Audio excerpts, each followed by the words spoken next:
పిఎస్సిలో ఇంకొక ప్రముఖంగా చోటు చేసుకున్న చర్చకు వచ్చింది ఏంటంటే, ఈ రోజున తెలంగాణ ప్రభుత్వం 48,000 పైచిలుకు ఆర్టీసీ కార్మికుల్ని ఎలా ఒక్క నిర్ణయంతో ఉద్వాసన పలికారో, అదేలాగా అంతకించి 5 ఎక్కువగా 2 లక్షల పైమంది కాంట్రాక్ట్ ఉద్యోగుల్ని, అవుట్సోర్సింగ్ ఉద్యోగుల్ని వైసీపీ ప్రభుత్వం తీసేయటం వెనుక చాలా బాధ కలిగించింది.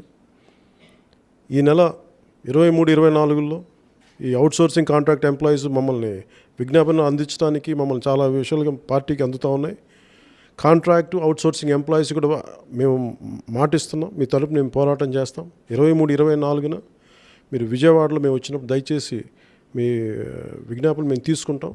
మీకు అండగా ఎలాంటి చేసి మీకు ఎలాంటి న్యాయం జరిగితే, మీకు న్యాయం జరగడం కోసం మేము ఏమేం చేయాలో